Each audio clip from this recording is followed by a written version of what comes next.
Magandang umaga mga bata. Ako ang makakasama ninyo sa inyong pag-aaral. Ako si Mary Ann C. Calye, ang inyong guro sa asignaturang Filipino. Bago tayo mag-umpisa sa ating aralin, ay atin munang damhin ang presensya ng ating Panginoon sa pamamagitan ng isang panalangin. Na makapangyarihan sa lahat. Salamat po sa araw na ito. Salamat po sa magandang kalusugan at sa mga biyaya na aming natatanggap araw-araw. Tunay na kaibuti mo po, Panginoon, kaya patuloy na pinupuri at sinasamba ka namin. Dalangin po namin, nagabayan niyo po kami sa araw na ito. Tulungan mo po kami na maunawaan ang lahat ng mga araling ituturo sa amin. Bigyan niyo po kami ng talino, pagmamahal at kalakasan sa aming pag-aaral. Pagpalain mo po ang aming bansa, ang aming paaralan, ang aming mga guro at mga magulang. Salamat po sa pangalan ng aming Panginoong Hesukristo. Amen. Bago tayo mag-umpisa, ay mayroon bang wala sa ating klase ngayon? Sa umagang ito ay atin munang alamin ang ating mga layunin sa ating pag-aaral. Layunin. Content standards, nagpapakita ang mga bata sa pag-unawa sa mga tunog at simbolo ng mga titik. Performance standards, natutukoy ng mga bata ang mga titik at nabibigkas ang mga tunog nito. Pagkatapos ng araling ito, ang mga mag-aaral ay inaasahang nabibigkas at naisusulat ng wasto ang titik A. Naibibigay ang mga detalye sa binasang teksto.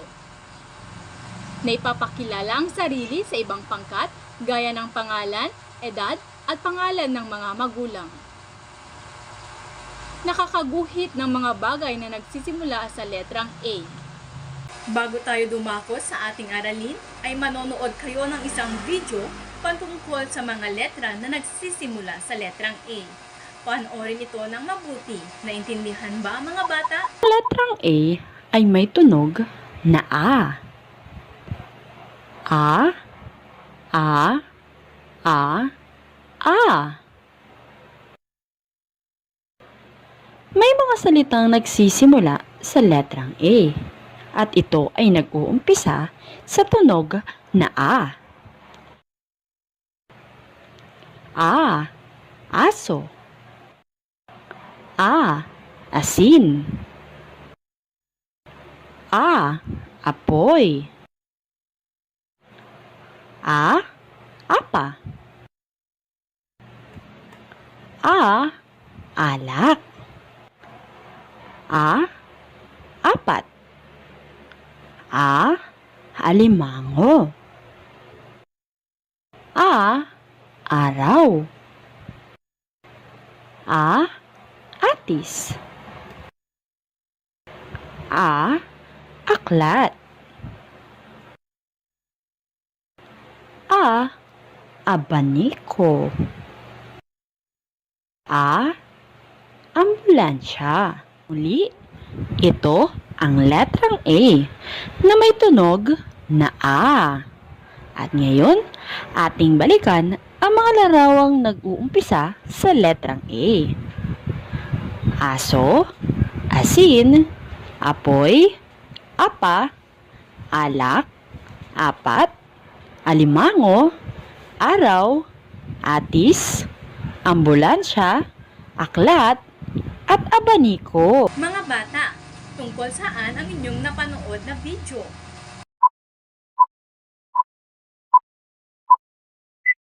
Tama!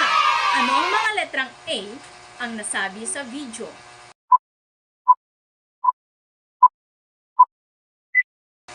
Mahusay! Ano pa? Ano naman ang tunog ng titik A ang nabanggit?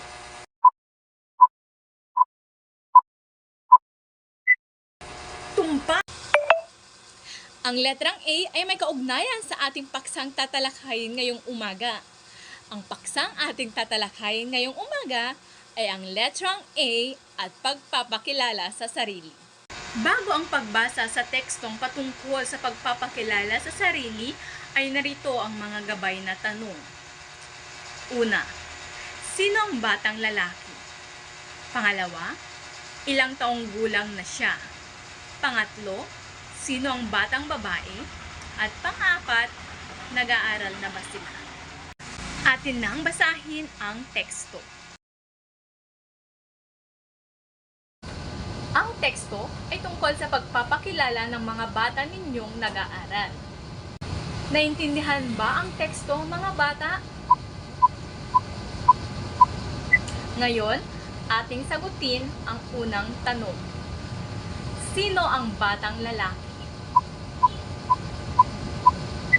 Magaling! Pangalawang tanong, ilang taong gulang na siya?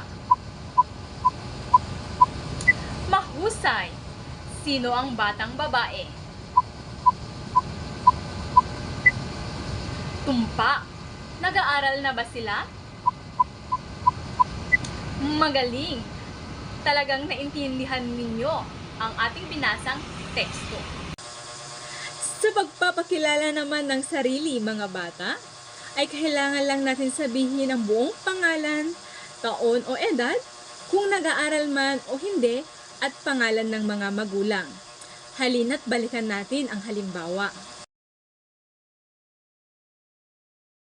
Mga bata, naintindihan po ba? Kung gayon, maaari ba ninyong ipakilala ang inyong sarili? Magaling!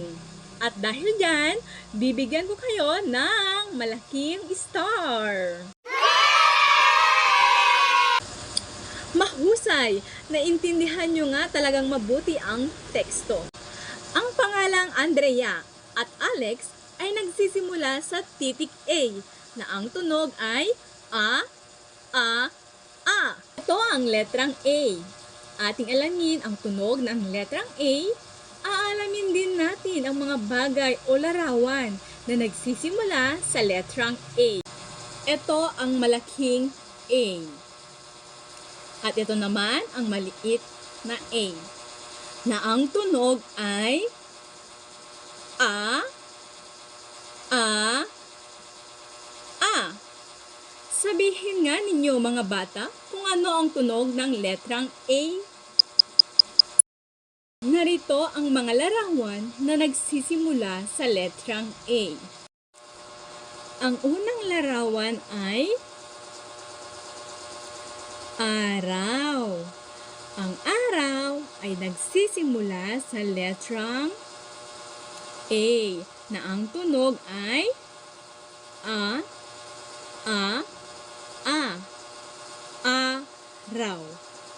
Sa pangalawang larawan naman, maaari nyo bang hulaan kung anong numero, mga bata?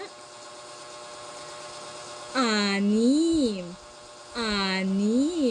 Ang 6 ay nagsisimula sa letrang A na ang tunog ay anim. Sa pangatlong larawan, apoy. Ang apoy ay nagsisimula sa letrang A na ang tunog ay At sa pang-apat na larawan, atis. Ang atis ay nagsisimula sa letrang A na ang tunog ay atis.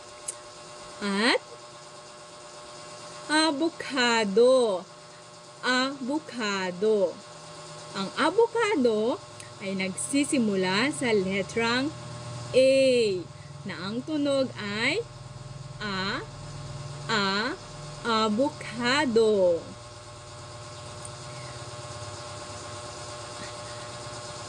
Ahas. Ang ahas ay nagsisimula sa letrang A na ang tunog ay ahas.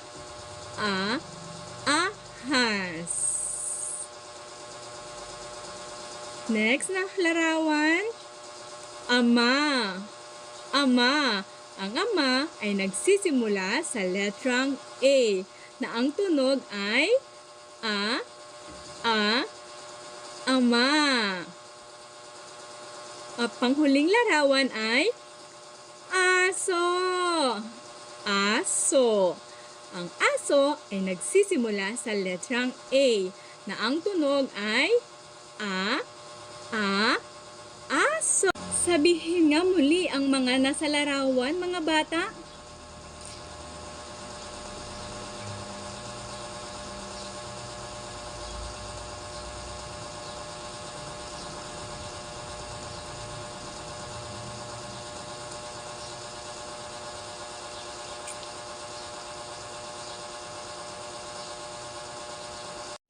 Magaling! Sulat natin ang titik A. Linyang pahilis, linyang pahilis, at linyang pahiga. Ulitin nga natin isulat ang malaking titik A, mga bata. Linyang pahilis, linyang pahilis, at linyang pahiga. Isa pa nga, mga bata. Linyang pahilis, linyang pahilis, at linyang pahiga. Magaling! Ngayon naman, isulat natin ang maliit na titik A. Linyang pakurba at linyang patayo. Nakuha nyo ba, mga bata? Ulitin natin. Linyang pakurba at linyang patayo. Isa pa nga. Linyang pakurba at linyang patayo. Magaling! Ngayong alam nyo na kung paano isulat ang maliit at malaki na letrang A, kunin nyo na ang inyong mga papel at sumulat ng malaki at maliit na titik A. At kung talagang nakinig kayo sa ating talakayan kanina, mga bata, anong letra ang ating napag-aralan? Tama! Ano naman ang tunog ng titik A? Mahusay! Ano ang mga sasabihin kapag magpapakilala sa sarili? Mga bata? Magaling!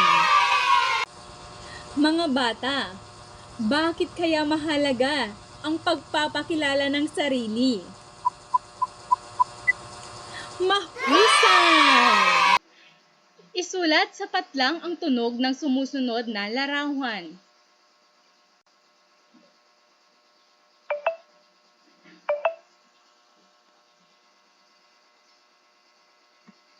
Panuto, hulayan ang mga larawang nagsisimula sa letrang A.